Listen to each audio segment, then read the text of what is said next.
talked about it a few times on this channel, but what it means to have a genre in the medium of video games is different than in any other media because of the inherent interactivity of video games. A TV show, or a movie, or a novel doesn't need to incorporate audience agency or gameplay mechanics in the way that a video game does, and so naturally, you end up with a bit of an unusual relationship to the whole concept of genre.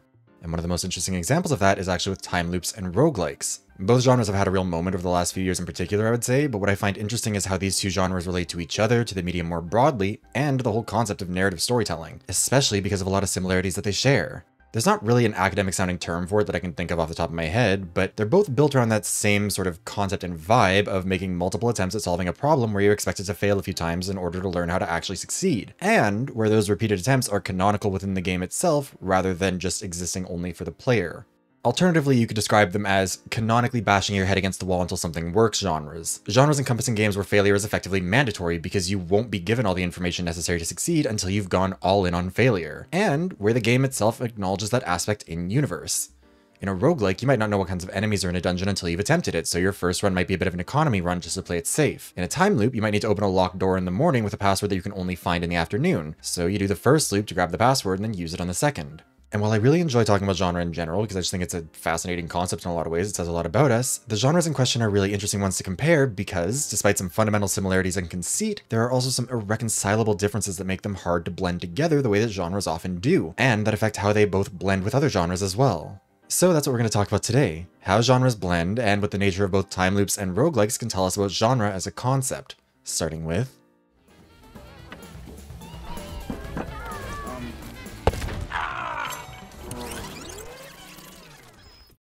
Part 1.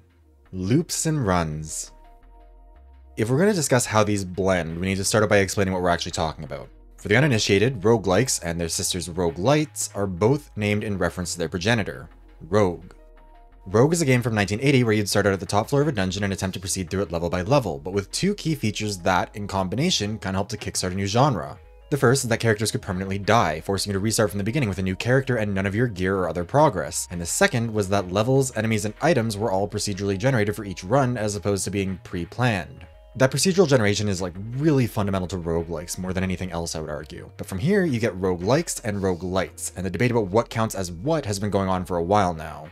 The most coherent definition of what a true roguelike is was decided upon at the International Roguelike Development Conference of 2008 in Berlin, which kind of sounds like a made-up conference, but apparently it was real, where they came up with a list of conditions that influence whether or not something is a roguelike. Those conditions being random map generation, permadeath, turn-based combat, grid-based movement, complexity to allow multiple solutions and emerging gameplay, non-modality, resource management, hack-and-slash combat, and exploration. There's also a handful of what's described as low-value criteria, things like controlling only a single character, enemies behaving similarly to the player, deliberately difficult gameplay to necessitate multiple playthroughs to figure out your strategy, dungeons featuring rooms connected by corridors, and presenting player status through the UI, all of which are still conditions that can contribute to something being considered a roguelike but aren't as important. None of these individually are mandatory, but if a game has enough of them, it's probably a roguelike. Otherwise, maybe a roguelite. The Pokemon Mystery Dungeon games are probably best described as roguelikes in spite of not meeting all the criteria, while Hades is probably better described as a roguelite because it misses so many. Something to remember for the rest of the video is that while the criteria for a roguelike have been established and are somewhat objective true-false conditions, there isn't a hard and fast rule for how many of those are necessary. To some degree, that aspect of all of this is a bit subjective. There also isn't really a rubric for what makes something a roguelite as opposed to just a normal game with some procedurally generated components. I think that most people would probably agree that there's a line drawn where you have to at least have like procedurally generated levels at a bare minimum to qualify as a roguelite, but again, there's no like natural law about this. All that's important for our purposes because, while roguelikes tend to have a harder time neatly blending into other genres, roguelikes are all over the place. After all, you're effectively just replacing very static elements of games with procedurally generated ones. For roguelikes and roguelites alike, though, the core player experience revolves around adaptability. You can prepare in advance, but you can't directly carry over items and equipment from failed runs to a future run, and your flexibility is necessary if you're to survive. You are expected to prepare for and adapt to whatever circumstances are thrown your way, and you're not going to know what those are until you get there. And while there's nothing wrong with having preferred strategies in a roguelike or roguelite, you will also have to be willing to throw them away and develop new ones if crucial resources and items just don't show up in a particular run. Against the Storm, for example, is a city builder roguelite where you start each settlement with a semi-random amount of resources, citizens, and buildings that you can use, and with each run you unlock new buildings and abilities either permanently or as part of the pool of random unlockable blueprints that you can get in a run. You begin each run by being offered a handful of blueprints for buildings, but they're randomized and there's no guarantee you'll get what you want or even need. Same goes for perks. You'll be given one at the start of each year in-game, but it's really no guarantee what you'll get out of that. Out of the 5 species available for your citizens, the foxes, harpies, lizards, humans, and beavers, each has specific wants, needs, behaviors, and perks, but there are only 3 that can be part of any given settlement. In the run on screen, for example, I had humans who are good with agriculture, lizards who are good with livestock and meat, and foxes who are good at exploration. However, I'm missing out on the beavers, who are good at cutting down trees and woodworking, and harpies, who are good at alchemy. The game will spawn in resource nodes at random, but not all resources will show up in all maps, and certain resources are easier for certain species to harvest. Humans have a chance of producing double of anything they can extract in the green foragers camp, so like roots or vegetables, and beavers, lizards, and harpies get the same perks in the woodcutters camp, the red trappers camp, and the purple herbalist camp, respectively. There's also not really enemies like in a traditional roguelike or roguelite. Instead, opening up any dangerous or forbidden glades will reveal a dangerous event that needs to be dealt with by taking on negative status effects and or using up resources. Don't have those resources or can't take the hit?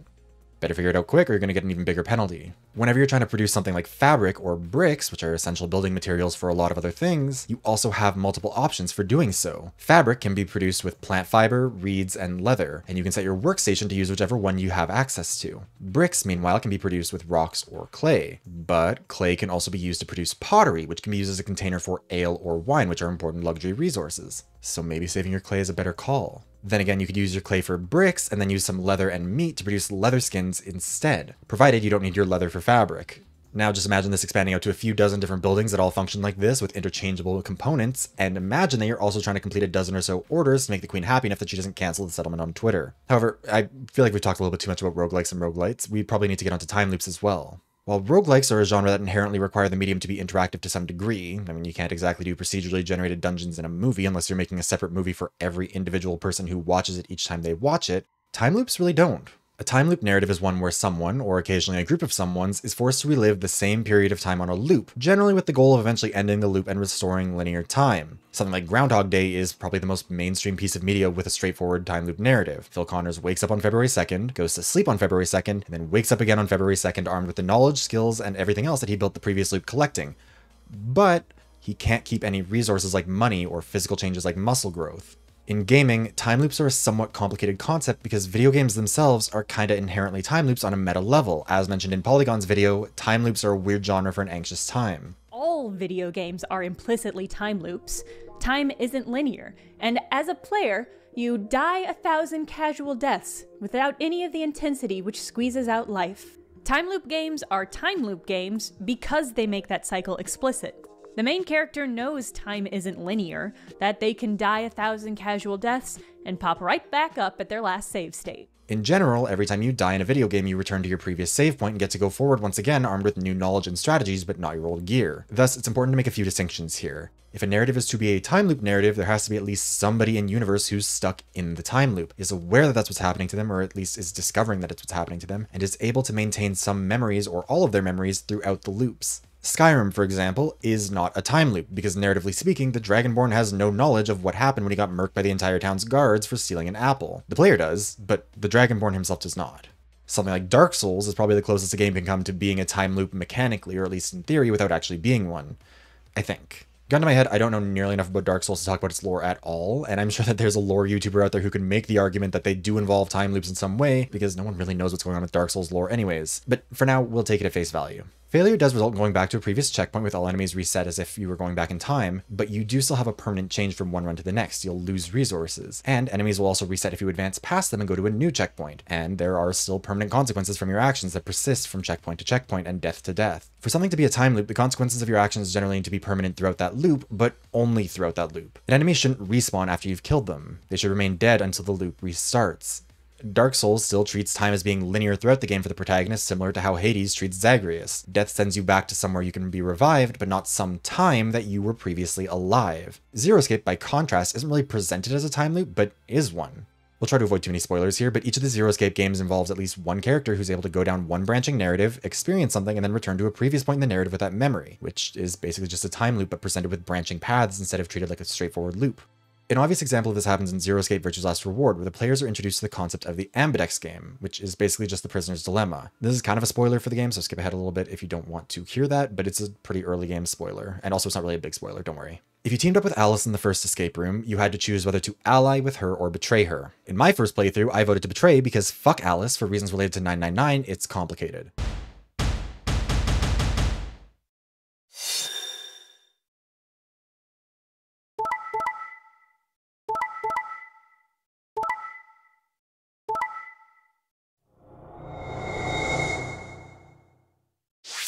She got mad, but whatever. After the branching path eventually ended, I went back to that same point and voted to ally, just because, you have to go down the other routes, you have to figure out everything. But then she changed her vote to betray despite not doing that previously. And Sigma, remembering the previous decision and the changed outcome, is pissed that he didn't get to make the safe choice. After all, the prisoner's dilemma only really works as a dilemma if you don't know your opponent's choice, and in theory, Sigma does know Alice's vote. But in practice, her vote changes depending on his because time is complicated. Even though there's a loop, in order for Sigma to vote to ally, it must have been true that Alice had earned his trust, and therefore must have also been true that she earned his trust by manipulating him, meaning that she must have planned to betray him. The reverse is also true.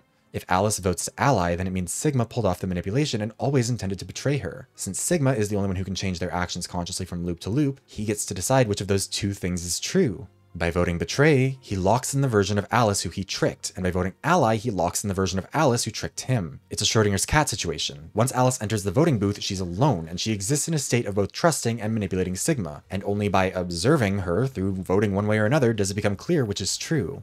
This is part of what's really interesting about time loop narratives in general, is that they are extremely complicated because time is a really fun, complicated concept to think about. What is truly happening? What is linear time? What is looping time? In general, the goal of characters in time loop media, even for characters who aren't aware that they're in a time loop, is still to escape the loop. Deathloop is simultaneously one of the most straightforward attempts at a time loop narrative while also breaking a lot of pretty fundamental rules of the genre. For one, the time loop is deliberately manufactured and maintained by the Eon program, and so everybody in the time loop, not just the people with memories across them, is aware that they're in a loop, and they are actively exploiting it by living dangerously, partying, and conducting otherwise impossible research. For another, it's not a straightforward loop. Other iterations of Cult appear to him fairly frequently, and it's possible for items to persist through multiple loops by infusing them throughout your run. An infused item will be added to Cult's inventory at the beginning of each loop, meaning that he can build up an arsenal. However, aside from that, the world mostly stays static. That is, except for one other person, Juliana.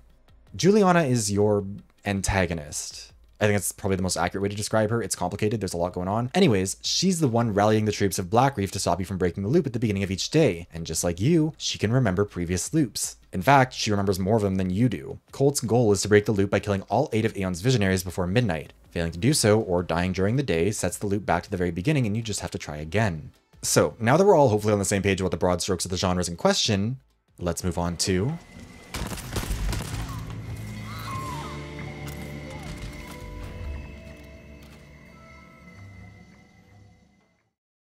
Part 2.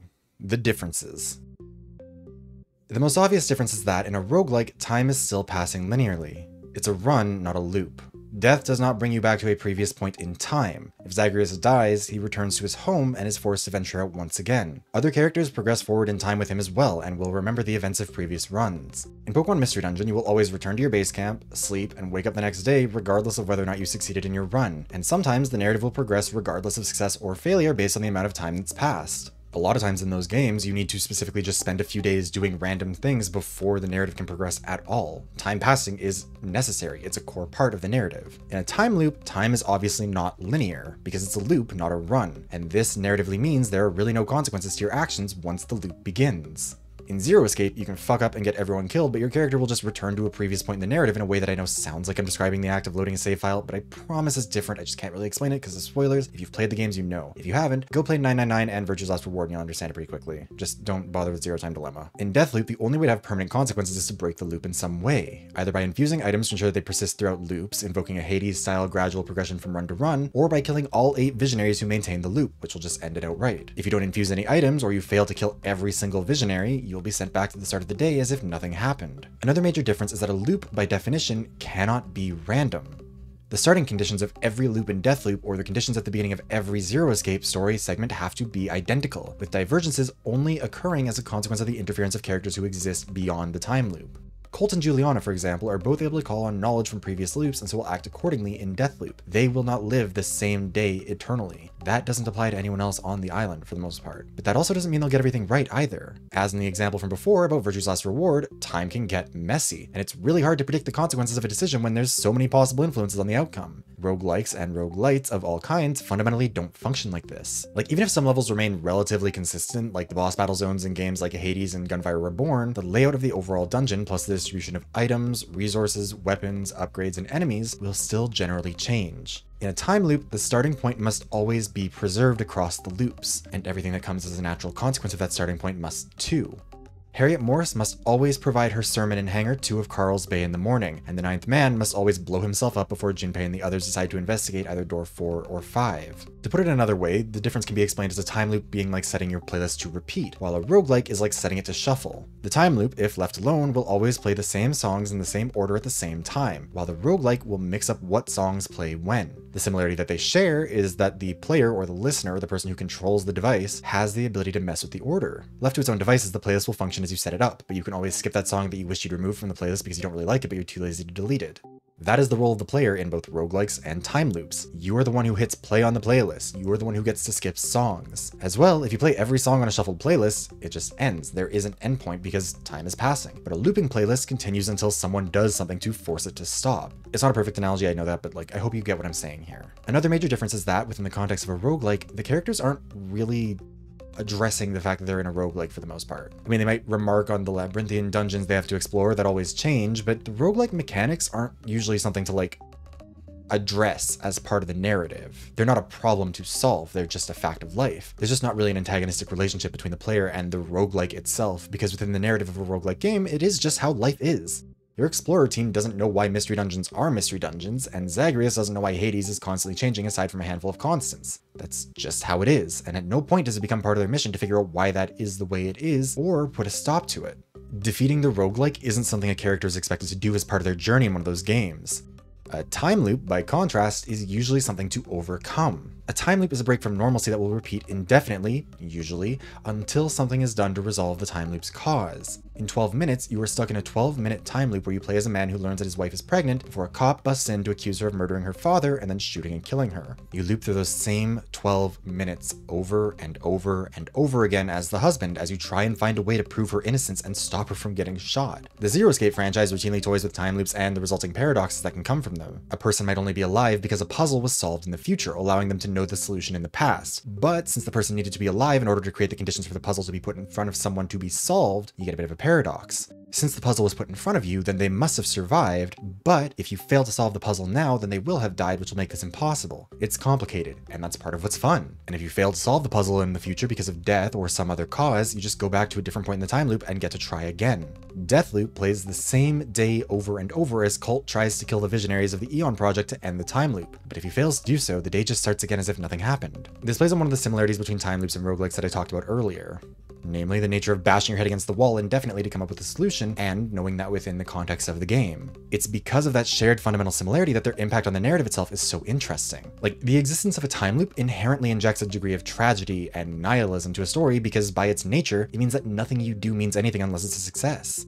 There's no sliding scale, there's no curve to be graded on, it's pass, fail. Either the time loop continues to exist, or it doesn't. And while that's not abnormal for a person playing a video game who might loop back to the same save point 100 times to try and change a failure to a success, it is genuinely different if the narrative embraces that feeling of futility. The protagonist of a mainline Pokemon game has no idea that save states exist. They don't know if your save's coming against Cynthia. If you turned off your DS once you lost and just reloaded the save, nobody narratively would be any the wiser. If you fail in a trial in a game like Danganronpa or Ace Attorney and just load an earlier save, none of those characters are aware that time has been reset or that they've already failed once. Within those games, you became the Pokemon champion on your first try. You correctly identified the Blackened in Danganronpa, and you found the true guilty party named Ida Killer or something in Ace Attorney, and there was no failure experienced. In a roguelike, you're expected to fail too, but it's all in service of progressing not just your knowledge of the game, but also the narrative. Even if Zagreus fails to escape Hades, he might still have developed new relationships with the characters along the way, or a character back at home base might have something new to tell them. Even if your explorer team fails to clear the mystery dungeon, time will still pass and new events can happen. In a time loop, the exact opposite is true, because nothing except your own knowledge can change from loop to loop. There's generally nobody to tell a time loop protagonist, it's okay, you'll get him next time. It's often extremely solitary, because typically only one person is experiencing the loop, and the burden falls to them to end it. Deathloop is kind of unique here because you aren't the only one with memories of previous loops. Juliana remembers them too, and while she's your direct antagonist throughout most of the narrative who only uses those memories to taunt, belittle, and kill you, it does actually do a lot to motivate Colt. And at this point, we need to get into our next section.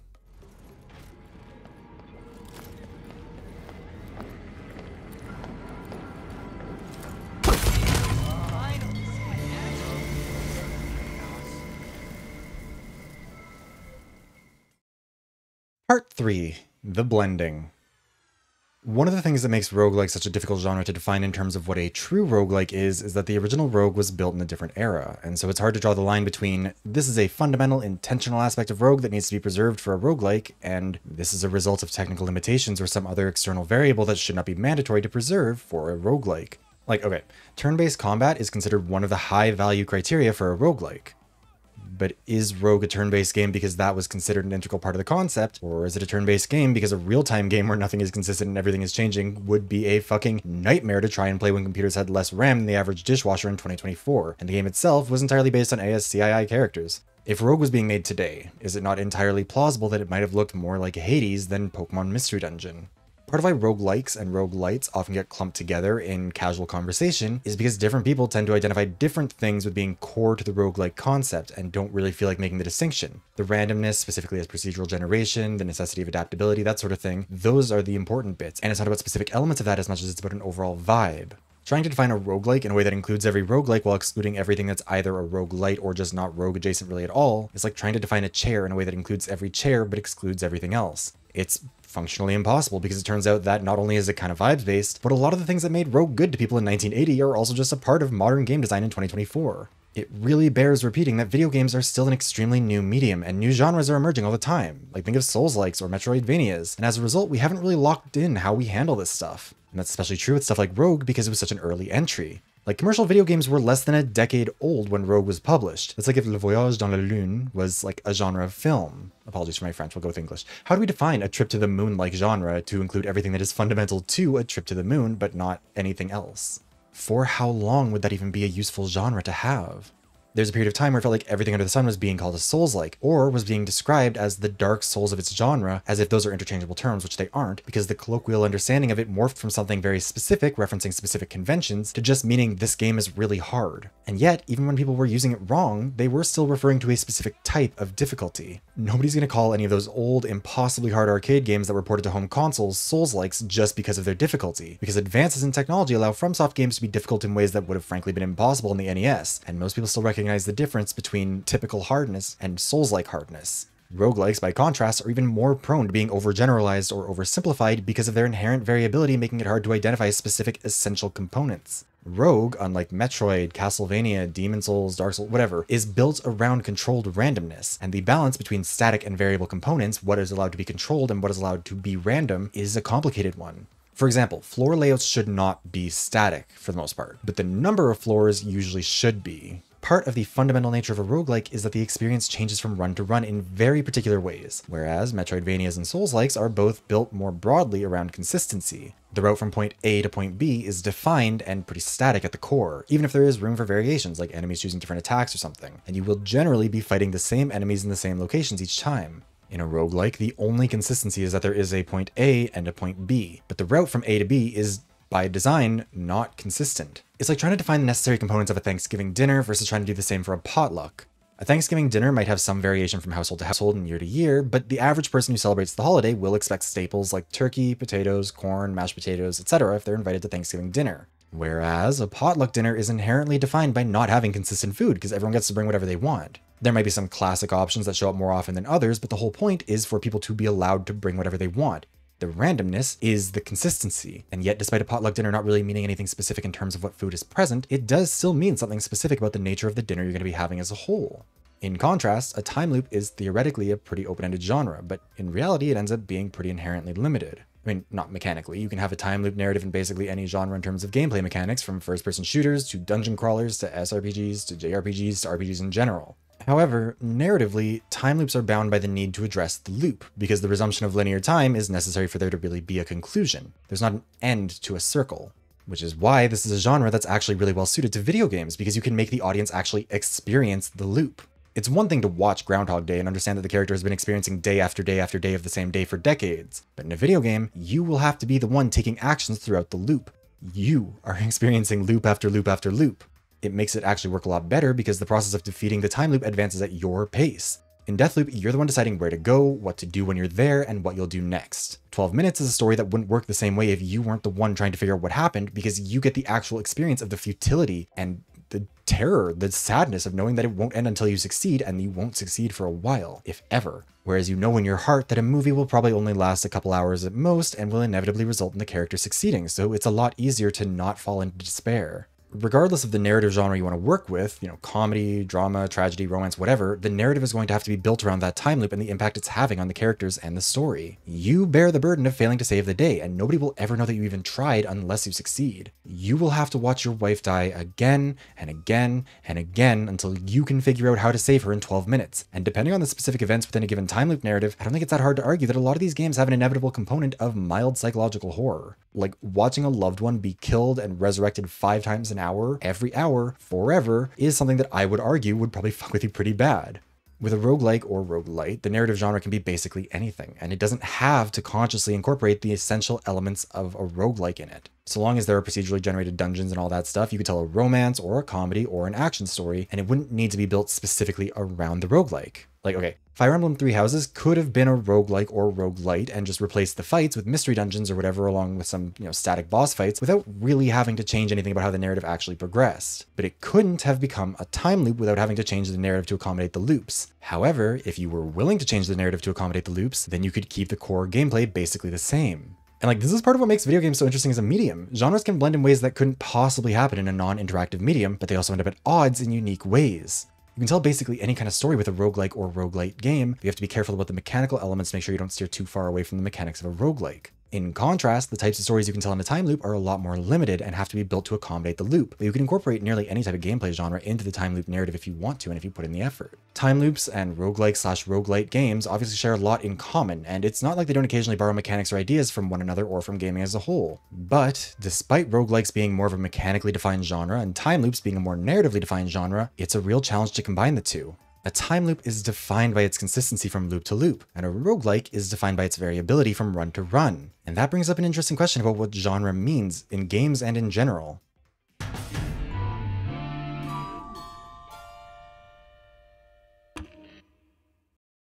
Part 4. Water and Oil. The mechanics of a genre aren't really something most other media have to worry about in the same way because the mechanics of reading a book don't really change from book to book. But interactive media does have mechanics. The mechanics of visual novels versus first-person shooters versus role-playing games make them distinct but don't define their narratives, allowing you to often split the narrative and mechanical genres of a game and mix and match. Deathloop is an FPS time loop, 12 Minutes is a top-down adventure time loop, Hades is a roguelite action RPG, Pokemon Mystery Dungeon is a roguelike RPG. Honestly, a lot of roguelikes and roguelites are RPGs just because that blends especially well, but you get my point. It's also definitely possible to blend genres within their own categories of mechanical versus narrative genres if you want to split them up that way as well. Process of Elimination is split pretty evenly between being a traditional visual novel and being a strategy RPG in the vein of Fire Emblem, and aside from the game's weird fixation on the Pinkertons as heroic detectives, the two actually work pretty well together. On the flip side, Danganronpa games allow for some free roaming and exploring like a Persona game, but it'd be a real hard pitch to argue that Danganronpa is predominantly an RPG or that Persona is predominantly a visual novel, especially because of the connotations that certain genres carry that can make it sound like an insult. A lot of people tend to look down on something like a visual novel because it's not as skill-based, it generally involves a lot more just talking and not really a lot of interaction aside from, advancing the story and pressing A, even though a lot of visual novels do have a skill-based component. They have some sort of a gameplay mechanic that creates a skill test. If we were to compare this side of things to other forms of media, you could argue that picture books and choose your own adventure books are both like mechanics that a writer can incorporate into their book. And while the two often exist separately, it would be possible to combine those mechanics into a choose your own adventure picture book. You might have a debate about how many pictures need to be included before something becomes a picture book. And if the book is targeted at adults, there would be significant pushback to categorizing it as a picture book, even if it's technically accurate, because the connotation of that label is that it's for children. In terms of narrative genres, detective media is a really good example of this sort of thing. Ace Attorney and Process of Elimination are both supernatural detective games in their own ways, but Ace Attorney plays more like a traditional serialized detective story, while Process of Elimination is basically Zero Escape except everyone's a detective and also there's a Pinkerton. Disco Elysium, meanwhile, is kind of hard to nail down because it's so weird. It's science fiction, it's fantastical realism, it's a political thriller, it's kind of a visual novel, but also kind of more of an RPG. It's all kinds of things, on top of being a detective story. Part of the challenge with narrative genres ends up being that they're inherently pretty nebulous concepts, which is how you end up with situations like The Bear getting backlash after breaking 30 Rock's record for most Emmy nominations for a comedy show this year, because a lot of people felt like it just didn't make sense to treat those two shows as part of the same genre, given how clearly different they are. The important thing here is that genres usually can blend, even if it's sometimes a bit more unintuitive or requires a bit more effort to make it work. A rhythm action RPG like Crypt of the Necrodancer is a more unique genre combination, but it's still a viable one. Process of Elimination is mechanically Fire Emblem meets Danganronpa with a narrative that's more like Your Turn to Die meets Zero Escape All Detectives, and it never really feels like you're mixing peanut butter and ketchup with it. Shadows of Doubt takes the murder mystery / detective genres, a genre where solving a satisfying, well-constructed mystery is generally considered pretty important, and makes it procedurally generated like a roguelike. The mysteries, the victims, the culprits, all of it is procedurally generated on the fly. Evidence is procedurally generated, and it kind of works. Deathloop basically just plays like Dishonored, except the game no longer says, we know we told you to kill people, but actually need to consign them to a fate worse than death, or you get the bad end, and also it's a time loop. And this kind of genre blending is, to some degree, inevitable in all media. It's hard for a narrative to stick purely to a single genre because media isn't built for genre. Genre is built for media, specifically for marketing it, as can be seen in gaming because of how we define genres by the games that either invented or popularized them a lot of the time. We don't have Groundhog Day-likes to describe time loop narratives, but we do have roguelikes and Metroidvanias and Souls-likes, and they become so common that in the case of roguelikes, we don't even capitalize the R. And why do we do this with gaming? Well, because these are complicated genres that are best and most easily summed up by saying it's like Rogue, or it's like Castlevania and Metroid, or it's like a FromSoft game to a customer, and that's what genre exists for. Which is especially interesting because it's not like really anyone who's playing games today is immediately going to think of the actual original Rogue when they think of a roguelike. Rogue has kind of become eclipsed by its own successors. Anyways, these genres exist to tell someone if a song or movie or book or game is within their range of interest at a glance. And while genre is definitely useful for that, it has real limitations, and trying to cater too directly to genre to make media for genre can just make worse media. Book Talk is a good example of how genre tropes can be isolated and then concentrated to such an extent that a lot of books are just being written to check off genre markers so they can advertise it as such on TikTok. The temptation then is to say that genre doesn't matter. Like, why do you care about the genre of a song? Sure, it makes sense for like, if you're running a country station, you might want to have a way to categorize what a country song is. But if you're just a person listening to music, why write off country music just because it's called country? Like, people say that all the time. They'll say, I listen to everything except rap and country. But like, why? As I talked about in a video from earlier this year, why do people write off musicals just because they're musicals? Like, it's not real, is it? It doesn't matter. And yet, in some cases, genres clearly are identifying something real about media because they can exist in fundamental opposition to each other. If genre didn't matter and labels like roguelike or time loop were just marketing strategies, then why would it be so hard to make a roguelike time loop without so fundamentally compromising one side or the other of that balance that it wouldn't be recognizable as both a time loop and a roguelike? In fact, while I was working on this video, I was talking about this with my friend and he brought up Returnal. And when I looked up, is Returnal a time loop? There was a bunch of Reddit threads about it where people were arguing, saying that no, because time is passing linearly, even though she's going back in time for her. But people still describe it that way. If these don't matter, why do people care about having the debate? Why does it matter whether or not it's a time loop or not? And the answer is that genre, like many things, is a social construct. It isn't something governed by natural laws like gravity, it's something that we as human beings invented. We drew the boundaries about what is or is not a roguelike, around what is or is not a time loop, and then enforce those boundaries because it serves our purposes to do so. Lots of things are social constructs. Everything from currency to countries are things that only carry the social implications that they do because we as social creatures have decided they do. A loonie means something because humans invented the concepts of currency and Canada. Both regrettable decisions, honestly. And then those two things combined to allow Canada to invent the loonie and impose a meaning on it. Objectively speaking, by any natural metric, it's just a chunk of processed metal, and most countries have other chunks of metal that are pretty similar. But we have a whole complex network of currency exchanges because human beings decided that my chunk of metal is worth something different than your virtually identical chunk of metal. Hell, even with gravity, which is something that just is a naturally occurring phenomenon, the way that we measure it isn't. There is no natural concept of a meter. A meter is something that humans had to create, and feet, as like a measuring unit, are also something that humans had to create. And if we're trying to measure the impact of gravity, we're using things humans invented to define it. The universe didn't decide that the acceleration rate of gravity is 9.81 meters squared. I think. I'm not looking it up. I'm just trying to remember from like grade 11 physics. Please don't be mad at me. It decided that that is the speed, but not that it would be measured in meters. You know what I mean? The fun thing about all of this is that as a consequence, these things can change and adjust. We can start measuring this in feet and then change it to meters, or we can change what a meter means. We can socially construct a genre, but we can also shift our understanding of it over time. The evolving expression of the roguelike genre in gaming led to an understanding that the term itself is not enough, that we need roguelite as a term to encompass that there are games that do not fit neatly under the formula of a roguelike, but also are clearly not unrelated. And maybe someday we'll do something similar with Timeloops. After all, even though Zero Escape and Deathloop are both time loop games, they also have such massively different narratives that it feels kind of wrong to lump them together. If someone was asking me for Groundhog Day the game, I could probably reasonably recommend Deathloop to them, but Zero Escape would be so hard to recommend on that same metric because it handles time loops so differently from Groundhog Day or Deathloop that it wouldn't really feel like the same vibe. It's still part of the time loop genre, but in a way that doesn't really tell the whole story. However, if someone said they wanted a game that's basically Saw, except you use time loops to try and save people, then I'd recommend Zero Time Dilemma because that's what you deserve for wanting something so stupid. What's wrong with you? The Somnium Files also has the same fundamental time-hopping mechanic as Zero Escape, but without incorporating time loops into the narrative itself. There are things you can only learn by going down a route and then going back and trying to go down another route, but there's no explanation for why that really happens. If Zero Escape gets to be a time loop, and I don't think it's hard to say that it is, especially depending on the game in question, then is The Somnium Files a time loop?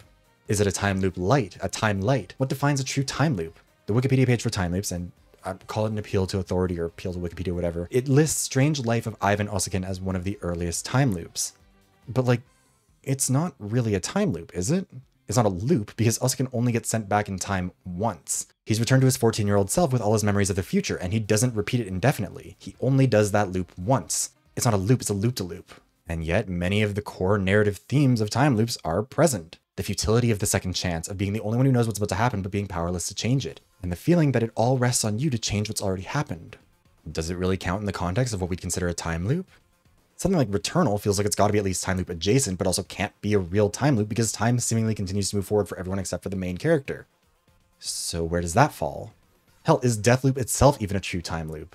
After all, you can infuse items to preserve them across loops, so if a time loop requires the narrative to repeat the same period of time ad nauseum with a full reset to the starting point each time, then Deathloop doesn't count.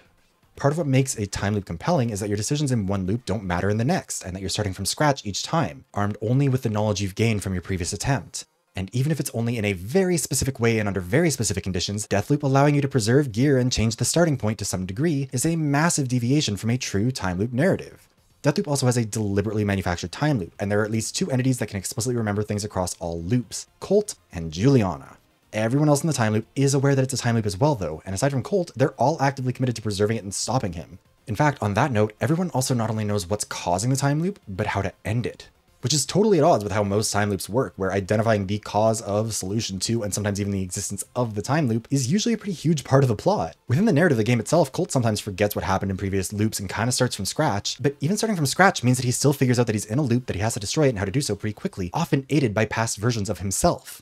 Or, I don't know if they're really past versions, other versions of himself, simultaneously existing ones. In a lot of ways, Deathloop does feel like the result of trying to take some elements of the time loop and roguelike genres to blend them together. It does borrow a handful of modern elements of roguelites in particular, most obviously the ability to accumulate the arsenal and power-ups over time like Hades, which is explicitly at odds with the time loop. But it's also explicitly at odds with the strict definition of a roguelike. Something can still be a roguelike while allowing items and leveling to be preserved across runs, like with the Pokemon Mystery Dungeon games. Losing in a dungeon still results in some items and all money being lost, but you can always drop off items and money in storage to protect them for the future, and if you level up or learn new moves, you'd still keep that progress. But because Mystery Dungeon games still hit so many roguelike criteria, they get to keep that label, while Hades doesn't because it misses too many. However, in Deathloop, whenever the roguelike/roguelite components run into a time loop component that's in conflict, the time loop component usually wins out. So while it's not hard to see where it pulled from roguelikes in some ways, it's not really possible to argue it's even a roguelite. Then again, are those components really exclusive to a roguelite? I mean, they're definitely things that roguelites often have, but if it's so separated from the rest of the roguelike genre conventions, and it's a genre convention that's part of roguelites but explicitly at odds with the rules of a roguelike, are we too far from rogue to keep making the connection? Hell, are we getting too far from the definition of a time loop to keep making that connection? Part of how that definition of roguelikes was established was to look at a handful of games everyone could agree were definitely roguelikes, find what elements they all shared, and then build the list from there. If we were to find the quintessential time loop narrative and try and do the same thing, would Deathloop qualify? Like 12 minutes almost certainly would, but Deathloop isn't exactly Groundhog Day. And that brings us to our next section. Part 5. Uh-oh, nothing's real. What happens if we imagine a reverse scenario? A game where the narrative heavily relies on a time loop, but where you're then put into a turn-based hack-and-slash dungeon that is procedurally generated, but the narrative excuses it by saying that every small decision the player makes has a butterfly effect, resulting in the entire rest of the universe developing differently. How would we classify that? What if in Hades, everything was the same except Zagreus was being supported by Kronos, and instead of dying and being reborn, Kronos was just winding back Zagreus' clock, and only his clock, to send him back to the beginning of his timeline. Suddenly, there's time loop adjacent stuff happening, but if the narrative of everyone else is still progressing linearly like a roguelike, and the dungeons are still procedural like a roguelike, and you still have the cross-run progression like a lot of roguelites, is it really a time loop? I mean, it'd be hard to argue that it isn't at all a time loop, but it'd also be hard to argue that it definitively is a time loop either. And the elements of the time loop would also be enough to seriously pose a challenge to that definition of a roguelike/roguelite. Again, this is kind of what I talked about with Returnal, where there's a debate and an argument about whether or not even should be considered a time loop at all. When we talk about things being social constructs, there's a temptation to interpret that as someone saying something along the lines of, this is not a real thing, so it doesn't matter. And that can kind of go in either direction. When we talk about gender as a social construct, a surface level interpretation of that is to say that it is something that we are saying has no meaning or isn't real. And from there, people can split interpretations into, you're saying that something fundamental to my identity is meaningless, which I disagree with. Or you're saying that something that's treated as fundamental to so much of society, but which I am negatively impacted by and does not reflect my interpretation of existence, is not a natural law, and therefore the current interpretation of it should not be held in high regard or any regard at all, which is something that I would agree with. However, a flaw with that logic that I also talked about in my video about non-binary characters from June, the cards up above, is that gender is important to us. It isn't meaningless just because it's a social construct. People derive a huge amount of their identity from their relationship to gender regardless of the nature of that relationship, and that will likely never change. It is also true, however, that the nature of a social construct is that we do not have to adhere to a static interpretation of it, and shouldn't put so much weight on a single snapshot of gender at a single point in time and space. We can, must, and do change how we construct gender to fit our needs as a society all the time. Like, even in very basic ways, God didn't come down from the heavens and give pink to girls and blue to boys. We did that ourselves, and it's always within our power to decide that orange is for girls and green is for boys or something. Recognizing gender as a social construct is about acknowledging what boundaries we've drawn as a society, recognizing when they conflict with how we actually engage with the concept, and recognizing whether our broader conception of gender needs to expand, contract, or shift to meet it. It's about recognizing what it means for a trans person to exist who made a move within gender that doesn't really fit with how we've socially constructed the concept. Or what it means for a non-binary person to exist outside of the traditional binary. Or just what it means for a cisgender man or woman to express their gender identity in a way that doesn't strictly adhere to what's considered normal gender expression for a man or woman. It's about seeing nail polish on a man and thinking about what that says. Is it an indicator of not being a quote-unquote real man? Is it an indicator that a man is queer? And if so, is that an indicator of not being a real man? The nail polish does not exist in isolation to what it means within the social construct of gender, even if we get to a point where nail polish is something neutral for a man to wear. Neutrality is still a state within the construct. I recognize that's maybe a bit contentious, maybe I should have started out with an easier one. Like, for example, what is a legendary Pokemon? Outside of Japan, Game Freak didn't distinguish between legendary and mythical Pokemon consistently until Generation 5, a distinction that recognizes that legendaries are typically Pokemon that you can find in-game, while mythical Pokemon are only really made available through events. Mew is a mythical Pokemon, Mewtwo is a legendary. Straightforward enough. So we have socially constructed legendaries and mythicals and drawn the boundary between them. And yet, what is it that makes a legendary Pokemon a legendary? Well, I mean, usually the Pokemon on the box art is a legendary, but the majority of legendaries never get that starring role, and some non-legendaries like Pikachu and Eevee do even relatively recently. Maybe it has to have certain stats? Well, most legendaries do have a roughly similar stat total, but not all of them. And again, some non-legendaries can meet that criteria. Maybe it's that they have a signature move. Again, something that some legendaries have, lots don't, and some non-legendaries do. Maybe it's that they can't reproduce. But again, while you can't make the legendaries reproduce legitimately in-game, you can get eggs of legendaries like Dialga, Palkia, and Giratina. And when it comes to mythicals, Manaphy also comes from an egg and can breed, but only to produce a Phione. Is that a mythical? Is that a legend? What is that? Is it nothing? It gets counted as a mythical, but I don't know. At one point, the rule was also that there was only one of each legendary per save file, and yet that's also true for something like Rotom in Gen 4, and isn't true of Miraidon or Koraidon in Gen 9. For a long time, legendaries were just unable to evolve, a characteristic that wasn't unique to being a legendary, but was at least one of the indicators you could look for. However, nowadays there are plenty of legendary and mythical Pokemon that can evolve, so that's also not useful. Same goes for gender. Most legendaries and mythicals were genderless, but over time we got Pokemon who could be one gender or the other consistently, or could randomly be either. There are also mythical Pokemon who can be encountered in-game, whether legitimately or illegitimately, and also mythical Pokemon who were classified as mythical Pokemon before they were ever made available through an event. Like, does Arceus only become a mythical Pokemon once there's an official Azure Flute event? Does it stop being one now that it can be encountered in Legends Arceus? Or is Legends Arceus not a mainline game so it doesn't count, similar to the Manaphy Egg from Pokemon Ranger? And then that brings up a question of like, what makes a mainline game to start with? Legends Arceus can trade back and forth with mainline games, unlike Pokemon Ranger, which definitely isn't a mainline game, but also unlike the Let's Go games, which definitely are. Let's Go games have a pretty similar level of cross-game compatibility to something like Pokemon Go, as well as sharing some key mechanics with it that don't appear anywhere else across mainline games. Plus, you can catch Meltan and evolve it into Melmetal in Go, but only in Go. You can't evolve it at all within the games, and there's no way to receive it from an event in the mainline games. You complete a mission line in Pokemon Go, you receive the mystery box, you open it to begin a Meltan Swarm, and then you feed a bunch of them into a wood chipper to evolve one of them into a Melmetal. Like, that's not an event for the mainline games in any way. So does it count as that? Also, what counts as an event? Sometimes it'll be something straightforward, like a limited time distribution through Wi-Fi mystery gifts or at physical locations. But like, is having save data from Let's Go Pikachu and Pokemon Shield on my Switch really an event?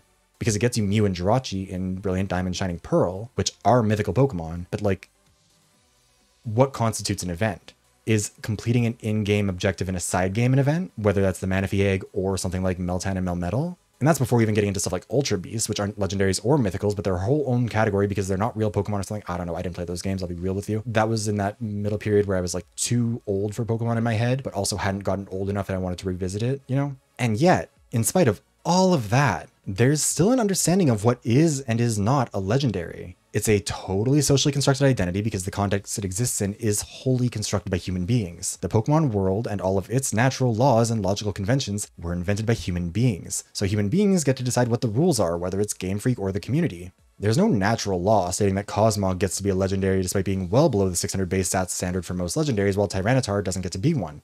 It's just what's been decided and accepted. In fact, the existence of the pseudo-legendary categorization, which is a community-based concept to describe the 1 or 2 evolutionary lines in each gen that share 600 base stats and are usually some of the strongest non-legendary Pokemon of the generation, is an example of how Game Freak aren't even the only ones who get to draw the lines here.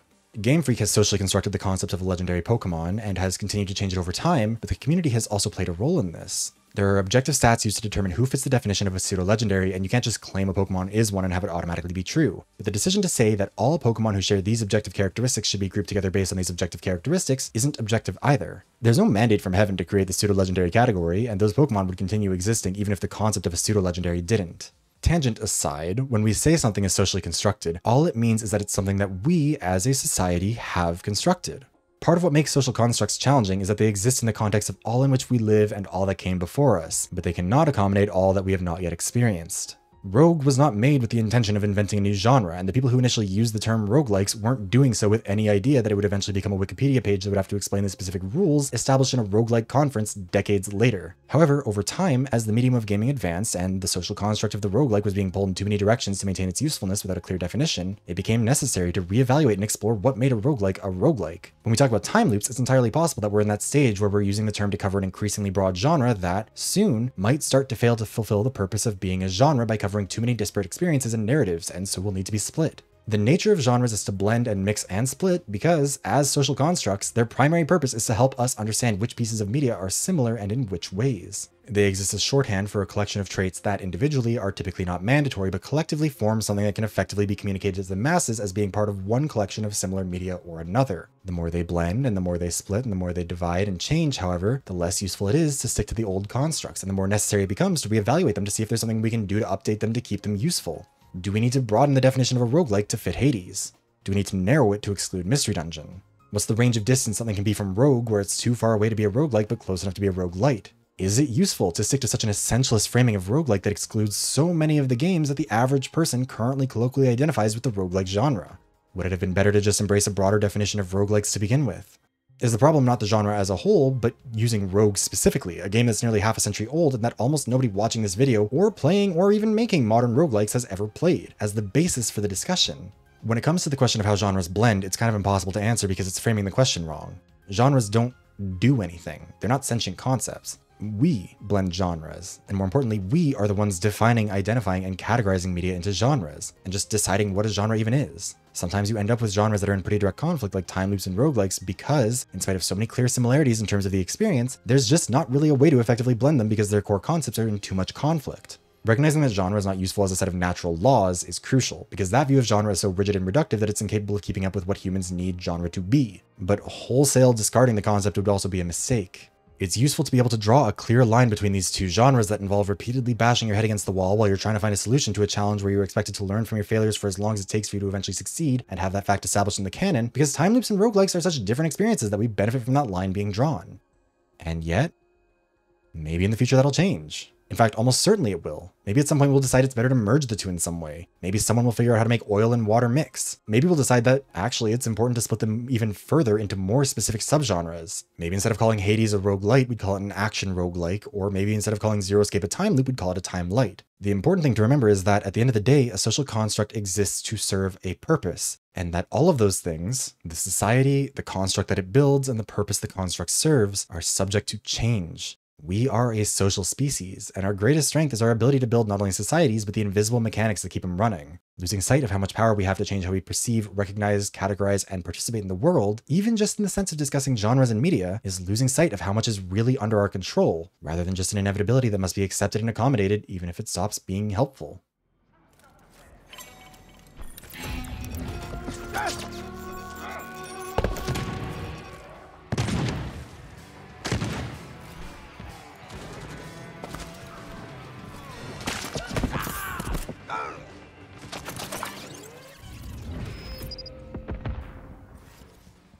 Anyways, that's where I'm going to end this one. Once again, I am allergic to making a video that's a reasonable length, even with a relatively narrowly defined topic, and I apologize. Be sure to like, comment, subscribe, and everything else the algorithm enjoys, and consider becoming a channel member if you really enjoyed this one. My members pay $5 a month to vote on one video topic per month, and this was the July Members' Choice video. Apologies that it's coming out in August. This was ironically a topic that I kept feeling the need to iterate on every time I came back to review it, and eventually just had to put my foot down and start recording. This video took so long to make, in fact, that my members have already been voting on the August video for a while now. The poll opened on the 1st between these 5 topics, and since nothing got a majority within a week, we're doing a runoff between these 2 topics to see which one will get made. First up, why listen to the players doesn't work. A returning topic from the January, June, and 1st May polls, this one will be about why listening to feedback is much harder than people recognize, and the reasons why just listen to the players isn't nearly as smart as people think it is. And the second one is a defensive V3. A new topic for this poll, this video would be my best effort to argue for why Danganronpa V3 is good, or that it at least doesn't deserve as much hate as it gets.